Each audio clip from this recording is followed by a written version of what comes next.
Computer network क्या होता है और ये कैसे काम करता है। मेरा नाम है परवेज़ और मैं आपको बताने वाला हूँ नेटवर्क के कुछ कॉन्सेप्ट इस वीडियो में। तो नेटवर्क कैसे काम करता है इसको समझने के लिए हम 3 एग्जांपल्स का इस्तेमाल करेंगे।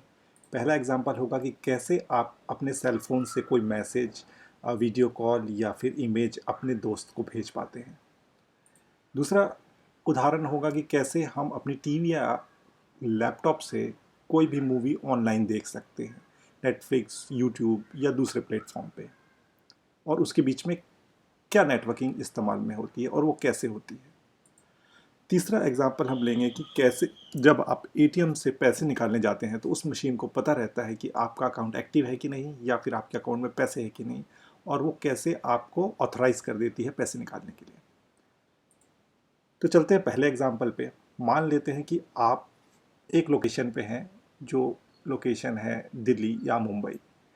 आप दिल्ली में हैं और आपने अपना सेल फोन निकाला अपने दोस्त को मैसेज भेजने के लिए। तो एक जो चीज़ दोनों मोबाइल में होनी चाहिए, जो बेसिक रिक्वायरमेंट है, वो है नेटवर्क। वो कैसा भी नेटवर्क हो, किसी भी तरीके, कई प्रकार के नेटवर्क होते हैं, पर उनमें से किसी न किसी तरीके से ये मोबाइल जो है वो नेटवर्क से कनेक्टेड होना चाहिए। नहीं तो ऐसा नहीं हो पाएगा कि वो मैसेज एक से दूसरे तक जा सके। और ऐसा भी पॉसिबल नहीं है कि एक मोबाइल में नेटवर्क हो और दूसरे में ना हो। इसके लिए दोनों मोबाइल में नेटवर्क होना चाहिए, यानी कि दोनों नेटवर्क से कनेक्टेड होने चाहिए।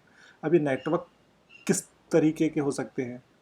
अब ये नेटवर्क हो सकता है कि 4G या 5G नेटवर्क हो, जो कि कॉमनली सेल फोन में इस्तेमाल होता है और हम सभी के पास एक एक्टिव डेटा पैक रहता है। अगर ये 4G और 5G नेटवर्क है तो क्या होगा? तो हमारे सेल फोन में ये डिस्प्ले करेगा कि हमें नेटवर्क मिल रहा है कि नहीं। और वो नेटवर्क मिलेगा कैसे? वो नेटवर्क मिलेगा हमें नियर बाई टावर से, यानी कि दिल्ली के जिस भी इलाके में हम रह रहे हैं वहाँ के टावर से हमें ये नेटवर्क की कनेक्टिविटी मिलेगी। अगर हम नेटवर्क में नहीं होंगे तो ये नेटवर्क नहीं मिलेगा, ये हम सब जानते हैं। तो किसी ना किसी तरीके से हमारा सेल फोन जो है वो टावर के साथ कनेक्शन इस्टेब्लिश करेगा और उसके बाद हमारे सेल फोन में दिखने लगेगा कि हम नेटवर्क में हैं या हमें इंटरनेट मिल रहा है कि नहीं। सेम ऐसा ही आपके दोस्त के साथ भी होगा। उसको भी अपने नियर बाई टावर से कनेक्ट करना पड़ेगा और उसका मोबाइल अपने टावर के साथ कनेक्टिविटी इस्टेब्लिश करेगा। कनेक्टिविटी इस्टेब्लिश हो जाने के बाद इनके बीच में, इन दो टावरों के बीच में भी एक कनेक्टिविटी ऑलरेडी रहती है, पहले से इन प्लेस रहती है, यानी कि हर टावर एक दूसरे से किसी ना किसी तरह कनेक्ट रहता है। वैसे ही एक दूसरा नेटवर्क का प्रकार भी हो सकता है जो कि वाईफाई है।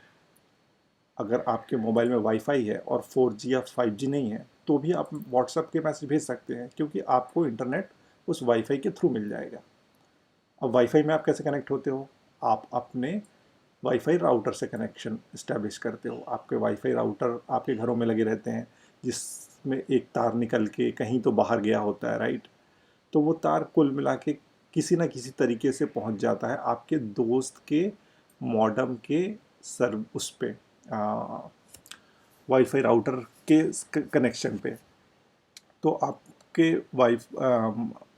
सेल फोन ने वाईफाई राउटर से कनेक्शन इस्टेब्लिश किया और आपके दोस्त के सेल फोन ने उसके वाईफाई से कनेक्शन इस्टेब्लिश किया।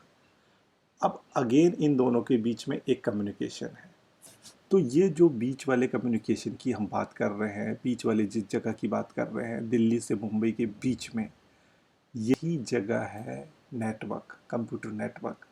ये लाइन जो इतनी सीधी दिख रही है वो इतनी सीधी और सिंपल होती नहीं है, क्योंकि इस लाइन में, इसके बीच में जो तार यहाँ से गया होता है उसके बीच में कई मशीनें, कई तार, कई नेटवर्क डिवाइसेस, कई सॉफ्टवेयर और कई प्रोग्राम रन कर रहे होते हैं। और एक नेटवर्क इंजीनियर का काम उन्हीं बीच की मशीनों को, उन तारों को और उस सॉफ्टवेयर को मैनेज, मेंटेन और क्रिएट करना होता है। और इस काम के उसे बहुत अच्छे पैसे मिलते हैं। तो नेटवर्क इंजीनियर का काम कहाँ से होता है? आपके सेल फोन और आपके दोस्त के सेल फोन को छोड़कर बाकी का पूरा पाथ जो है, बाकी की पूरी जो रोड है, असल में इसे हम नेटवर्क का रोड कह सकते हैं। जैसे कि गाड़ियों के चलने के लिए रोड बनाई जाती है, गाड़ियाँ एक जगह से दूसरी जगह पे जाती हैं, वैसे ही डेटा को या फिर आपके मैसेजेस को चलने के लिए ये रोड तैयार की जाती है, जिससे एक जगह से डेटा एक फ़ोन से निकल के दूसरे फ़ोन पे, एक कंप्यूटर से दूसरे कंप्यूटर पे यहाँ से जाता है। तो ये एक तरह से नेटवर्क का पाथ कहलाता है, यानी कि एक रोड है। और ये इसका कंस्ट्रक्शन कौन करता है? Network engineer. इसके क्या क्या कंपोनेंट होते हैं उसके बारे में बाद में बात करेंगे, पर अभी एक तीसरा तरीका और भी है, जो कि है सैटेलाइट। बहुत जल्दी इलॉन मस्क जो है वो इंडिया में ये सैटेलाइट स्टारलिंक के थ्रू लाने वाले हैं। तो इसमें आपको ना तो टावर की ज़रूरत पड़ती है ना तो मॉडेम की। आप सैटेलाइट के थ्रू ही कनेक्शन इस्टेब्लिश कर सकते हैं एक जगह से दूसरी जगह पे। अच्छा, अब किसी न किसी तरीके से कनेक्शन इस्टेब्लिश हो गया आपके फ़ोन से टावर पे, टावर से दूसरे टावर पे, और आपके दोस्त के फ़ोन पे। तो अब आप मैसेज भेज सकते हैं।